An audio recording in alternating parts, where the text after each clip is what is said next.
Bienvenue sur Autoplus.fr. Au sommaire, la Mercedes SLS AMG, la sportive de McLaren, la Citroën DS3 en vidéo et une boîte à double embrayage sur les 4007 et ses crosseurs.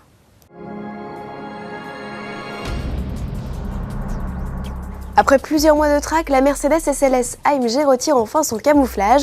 Sans surprise, le coupé de place adopte un style néo-rétro dans l'esprit de son inspiratrice, la 300 SL. D'ailleurs, en clin d'œil au passé, la nouvelle Gullwing, littéralement aile de mouette, reprend les porte-papillons de son aïeul.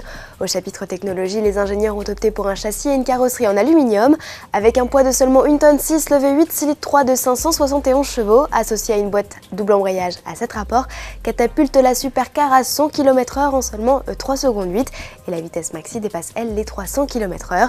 Seulement la SLS AMG consomme quelques 13 litres au 100, alors Mercedes profitera du salon de Francfort pour révéler également un prototype électrique de sa sportive. Le lancement de la SLS AMG est prévu pour l'automne 2010. Mercedes annonce d'ores et déjà un ticket d'entrée sous la barre des 200 000 € tout de même. En concurrence sur les pistes, Ferrari et McLaren vont également l'être de nouveau sur les routes, puisque McLaren Automotive vient de lancer sa supercar maison. Adieu partenariat avec BMW ou Mercedes, du moteur à la boîte en passant par la carrosserie monocoque en fibre de carbone, tout est signé McLaren. Pour élaborer sa MP4 12C, McLaren a tout simplement repris les principes appliqués en Formule 1. Sous le capot, on retrouve un V8. D'une cylindrée de 3,8 litres, le bloc développerait quelques 600 chevaux. Et point d'inquiétude côté CO2, puisque la sportive prétend déjà au meilleur rapport puissance et émissions au monde. Rien que ça, la production de la MP4 12C est programmée pour 2011. Citroën UK nous fait patienter jusqu'à l'ouverture des portes du salon de Francfort. Sur sa chaîne YouTube, la branche anglaise révèle la première vidéo de la DS3. Cette déclinaison 3 portes de la nouvelle C3 inaugure la ligne DS qui va compléter la gamme en proposant des produits plus exclusifs au tempérament plus affirmé.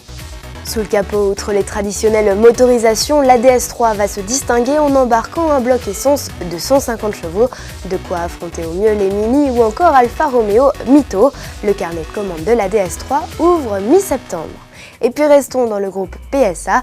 Sachez que les tout-terrains Citroën C-Crosser et Peugeot 4007 adoptent désormais une boîte de vitesse robotisée à double embrayage.